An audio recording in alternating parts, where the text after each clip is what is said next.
त्यावर नुसता एक अनुस्वार द्या, बिंदू द्या, काय झाला शब्द? चिंता. मेलेल्या माणसाला मेल्यावर जाळते, तिचं नाव आहे चिता.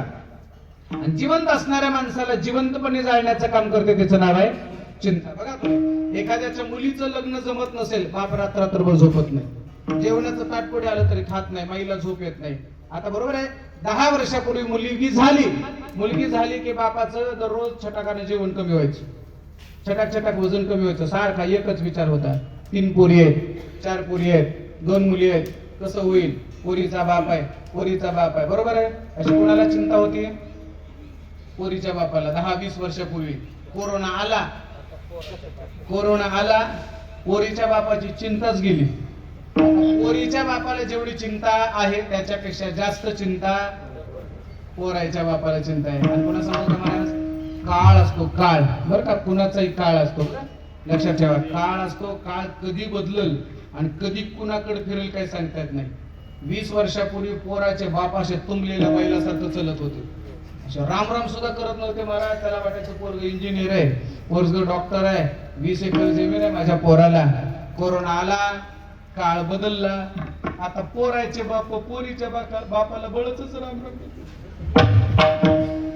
सकाळी पोराच्या बापाचा राम झाला की पोरीचा बाप ओळखत हे कशासाठी राम करायला लागले. ते म्हणतो तू किती बी राम कर, माझी पोरगी इंजिनियर आहे, तुझं पोरग 10वी नापास आहे, दररोज गुटखा खात, बिड्या ओढतं, कुठंही पडतं, तू किती बी राम कर, तुझ्या पोराला मी पोरगी देणार नाही. कळलं ना? बरं का तरुण पोरीनो, हात जोडून विनंती आहे, माझ्यासमोर जेवढ्या बिना लग्नाचे तरुण पोरी आहेत ना, तुमच्या पाया पडतो. खूप चांगला काळ आहे सध्या फार चांगला काळ आहे तुमच्यासाठी. तुम्ही शिकल्या पाहिजे, तुम्ही डॉक्टर, इंजिनियर, वकील, प्राध्यापक झालं पाहिजे. तुमच्यासाठी चांगल्यातला चांगला नवरदेव तुमचा बाप तुमच्यासाठी शोधणार आहे, बरं का. फक्त तुम्ही एक करा, तुमच्या पाया पडतो, बरं का. फक्त एक करा, छपऱ्या पोराच्या नादाला लागून तुम्ही पळून जाऊ नका. एवढे उपकार बापावर करा, बस. यापेक्षा मी काही वेगळं सांगणार नाही, बरं का. पोरीच्या बापाचा काळ गेला, आता पोराच्या बापाचा काळ गेला, आता पोरीच्या बापाचा काळ आला. बघा तुम्ही, चिंता जर असेल ना, जेवण जात नाही. चिंता असेल, कितीही भारी गादी असू द्या, झोप लागत नाही. आणि चिंता नसू द्या, अंतरून नसू द्या, चटईवर दुपारच्या कीर्तनात झोप लागते. दुपारच्या कीर्तनात ज्याला चिंता नाही ना, कीर्तनात झोपायला लागलं की समजायचं याला कशाची चिंता नाही. आता चिंता असल्यावर काय होतं, छोटं दुसरं सांगतो, लक्षात येईल. कोकणातली म्हातारी मराठवाड्यात आली आणि आपल्याकडे 22 वर्षापूर्वी कापसाचं भरपूर पीक असायचं. आता कमी झालं कापसाचं क्षेत्र. कापूस मग तो सगळा कापूस आणायचा आणि ढाळजत म्हणा बैठकीमध्ये सगळा तो साठवून ठेवायचा आणि भाव आल्याच्या नंतर विकायचा. आणखी पुढे बोलू का? भाव येईल या अपेक्षेने जगणाऱ्या शेतकऱ्याचा भाव कधी शून्य झाला हे आम्हाला कळलंच नाही बाई बाबा, कळलंच नाही. आणखी पुन्हा सांगू का, सगळ्या क्षेत्रामध्ये जा, प्रत्येकाला आपल्या वस्तूचा भाव ठरवण्याचा अधिकार. कपड्याच्या दुकानात जा, हा ड्रेस किती रुपयाला विकायचं हा अधिकार कोणाला? दुकानदाराला. दुकानदार म्हणतो याची 500 रुपये किंमत आहे, आपण म्हणा मी किंमत ठरवणार. ते म्हणलं नाही, माझ्या दुकानातला माल आहे, मी आणलेला माल मी ठरवणार. कपड्याचा भाव दुकानदार ठरवतो, पण शेतकऱ्याने शेतामध्ये कष्टाने पिकवलेला मोत्यासारखा दाणा, मोत्यासारखं धान्य, आणि या धान्याचा भाव मात्र बाजार समिती ठरवते. हे आमच्या शेतकऱ्याचं दुर्दैव आहे.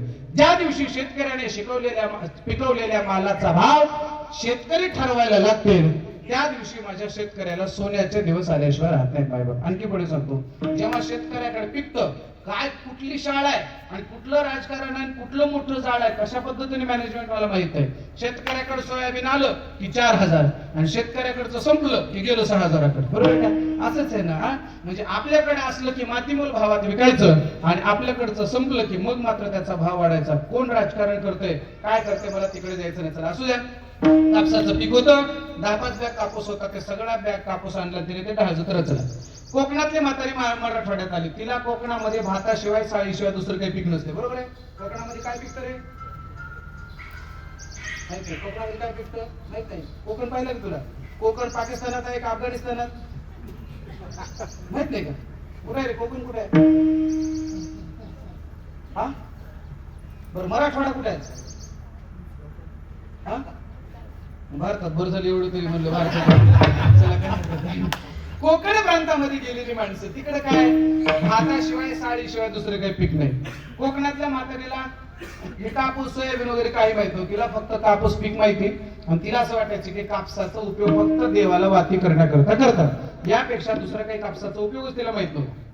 ती आली मराठवाड्यामध्ये, तिची मुलगी समजा इकडे दिलेली होती, मुलीच्या घरी आली. आल्याबरोबर तिने त्या ढाजमध्ये सगळा कापूस भरलेला पाहिला. सगळा कापूस भरल्याबरोबर ती पोरीला म्हणाले, बाप रे पोरी, एवढा कापूस, एवढ्या कापसाच्या वाती कधी कराव्या? त्या पोरीने सांगितलं, आई हा कापूस विकायचा असतो. तिच्या मनातलं काही जायचं ना मला, सारखा तिच्या मनात एकच विचार, एवढ्या कापसाच्या वाती कधी कराव्या? चहाचा कप पुढे आला तर एकच विचार, एवढ्या कापसाच्या. जेवणाचं ताट पुढे आलं तर एकच विचार, एवढ्या कापसाच्या. बोला बोला, एवढ्या कापसाच्या वाती कधी कराव्या? असं करता करता 2 दिवसात 4 भाकरी खाणारी म्हातारी एका भाकरीवर आली. 4 भाकरी खाणारी. लगेच दुसऱ्या दिवशी संध्याकाळी जावई बापूने दवाखान्यात ऍडमिट केलं. कितव्या दिवशी?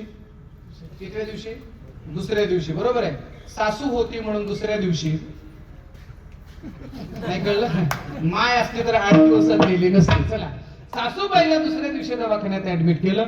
दवाखान्यात गेल्यानंतर डॉक्टरने तिचे सगळे रिपोर्ट चेक केले, ब्लड टेस्ट केले, युरिन, बीपी काय जे असेल ते, MR सगळं टेस्ट केलं, सगळे रिपोर्ट नॉर्मल. डॉक्टरने सांगितलं म्हातारीला काही झालं नाही, घरी घेऊन जा.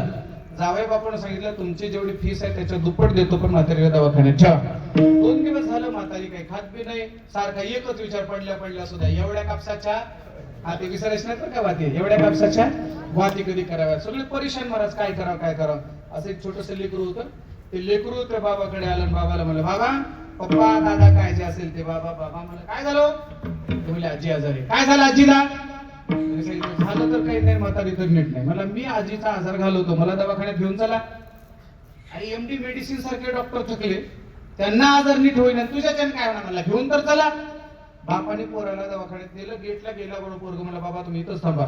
ते पळत पळत पळत गेलं. वार्ड नंबर 3 मध्ये म्हातारी ऍडमिट होती. मी तिथंच होतो सलाईन लावायला, मग मला चांगलं माहिती. पळत पळत पळत पळत धावत आलं. म्हातारी तिथे होती, पडल्या पडल्या असं म्हणत होती, एवढ्या कापसाच्या वाती कधी कराव्या? ते लेकरू धावत धावत धावत धावत आलं. आल्याबरोबर म्हणलं, ए आजी, ए आजी, ए आजी. हळूच डोळे उघडले. काय रे बाळा, काय सांगू मला आजी? सकाळी आई स्वयंपाक करत होती आणि स्वयंपाक करता करता थोडासा चुलीतला विस्तू उडाला आणि कापसावर पडला, अख्खा कापूस जळून गेला. ते म्हणजे बरं झालं रे भाऊ, वातीचं टेन्शन भेटलं. बघा काय माझ्याकडे. घरी आले 2-2 भाकरी खायला लागले. दृष्टांत संपला.